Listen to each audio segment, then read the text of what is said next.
یہاں پر ہم یعقوب کو دیکھتے ہیں کہ اس نے خدا کے حکم کے مطابق وہاں پر ایک مذبح بنایا اور اس مقام کا نام ایل بیت ایل رکھا.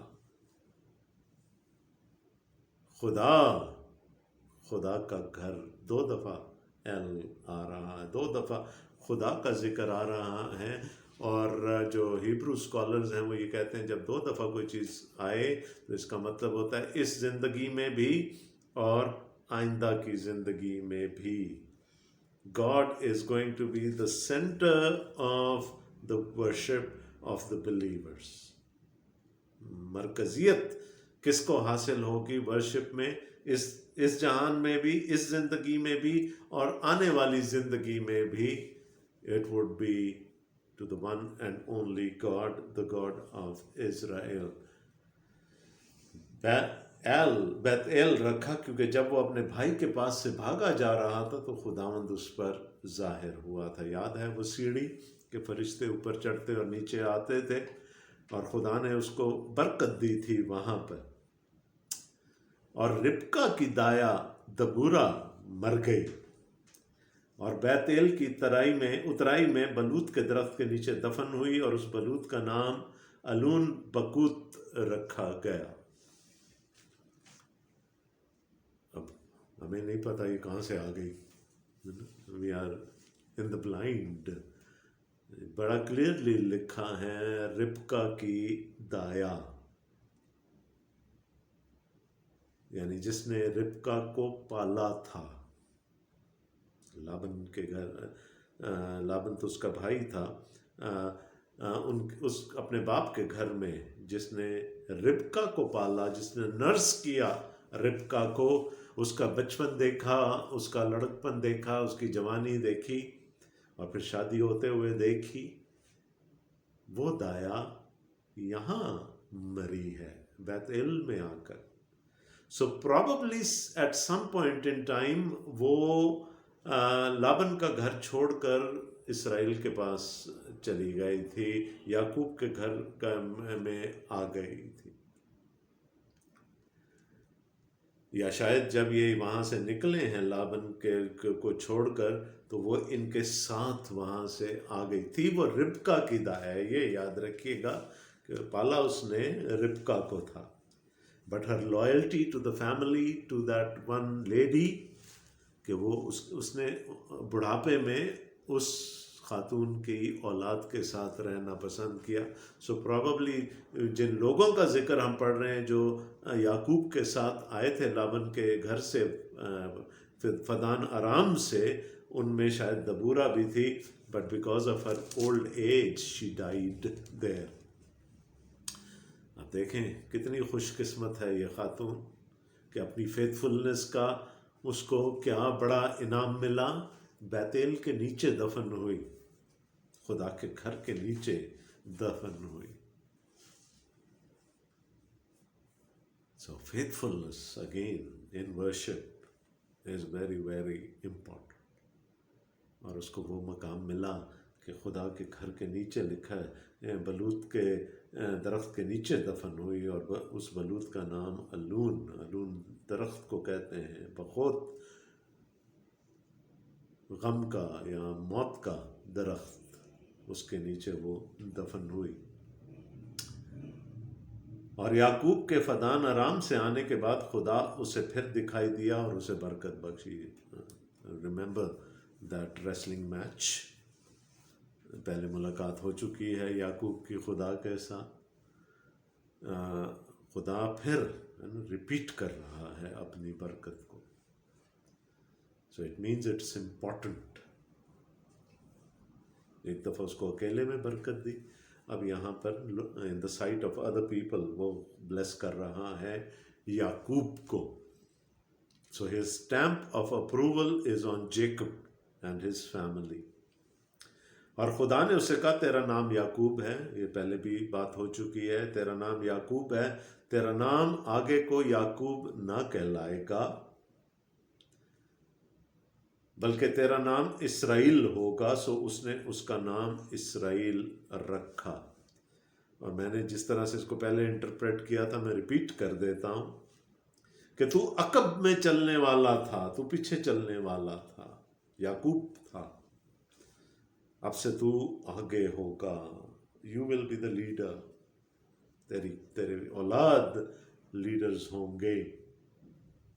سو اس نے اس کا نام اسرائیل رکھا. پھر خدا نے اس سے کہا میں خدائے قادر مطلق ہوں. اگین دادا پر جیسے ظاہر ہوا تھا خدا، یاد ہے پیدائش 17 باب، ابراہم پر، اس وقت وہ ابرام تھا، ابرام پر ظاہر ہوا اور اس نے کہا میں خدائے قادر مطلق ہوں، میں ایل شدائی ہوں.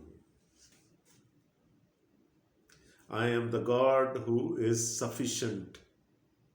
مجھے کسی چیز کی ضرورت نہیں ہے. I don't depend upon anyone. تو وہی اسی طرح سے، اسی لقب سے خدا اپنے آپ کو انٹروڈیوس کراتا ہے یعقوب سے، میں خدائے قادر مطلق ہوں، تو برومند ہو اور بہت ہو جا، تجھ سے ایک قوم بلکہ قوموں کے جتھے پیدا ہوں گے اور بادشاہ تیرے صلب سے نکلیں گے. اب یہاں جو اردو کا ٹرانسلیشن ہے وہاں لکھا تو برومند ہو جا، تو برومند ہو اور بہت ہو جا. یہ برکت وہی ہے، باغ عدن والی برکت ہے، پھلو پھولو محکوم کرو.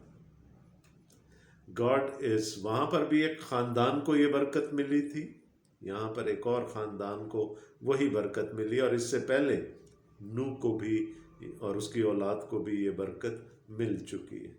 سو دس از the blessing that God gave Adam and Eve in the Garden of Eden.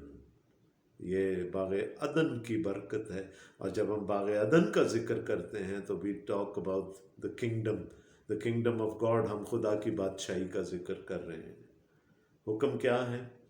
پھلو پھولو، برومند ہو، محکوم کر.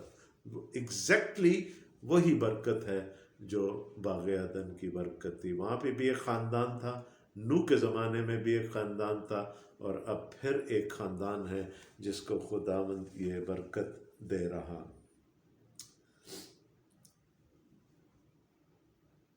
تجھ سے ایک قوم بلکہ قوموں کے جتھے پیدا ہوں گے. واو، یو ول بی گریٹ. میں تجھے ایک بڑی قوم بناؤں گا. ابراہم سے بھی یہی وعدہ تھا. اور بادشاہ تیری نسل سے ہوں گے، تیرے صلب سے نکلیں گے. یاد رہے کہ again we are talking in terms of the kingdom language. کیا کہا گیا؟ کیا مجھ سے اور آپ سے کیا وعدہ ہے؟ کہ ہم بھی بادشاہی کریں گے نا خداوند یسوع مسیح کے ساتھ. تو اس دنیا کی بادشاہت کا ذکر نہیں ہو رہا. This is talking about the kingdom of God. بادشاہ تیری نسل سے ہوں گے، اور یہ ملک جو میں نے ابراہم اور اسحاق کو دیا ہے سو تجھ کو دوں گا، اور تیرے بعد تیری نسل کو بھی یہی ملک دوں گا. وعدہ دہرا رہا ہے خدا. اور خدا جس جگہ اس سے ہم کلام ہوا وہیں سے اس کے پاس سے اوپر چلا گیا. تب یعقوب نے اس جگہ جہاں وہ اس سے ہم کلام ہوا پتھر کا ایک ستون کھڑا کیا اور اس پر تپاون کیا اور تیل ڈالا، اور یعقوب نے اس مقام کا نام جہاں خدا اس سے ہم کلام ہوا بیت ایل رکھا. وہی مقام ہے جہاں پر پہلے بھی خدا اس سے خطاب کر چکا تھا. سو کیا ہے؟ وعدہ ہے، عہد ہے، عہد کی تجدید ہے. جو دادا سے عہد کیا، جو باپ سے عہد کیا، وہی عہد اب خدا اس کے بیٹے سے یعقوب سے کر رہا ہے، جس کا نام اب اسرائیل کہلائے گا. پہلی دفعہ بھی کیا کیا تھا یعقوب نے؟ اس پتھر کو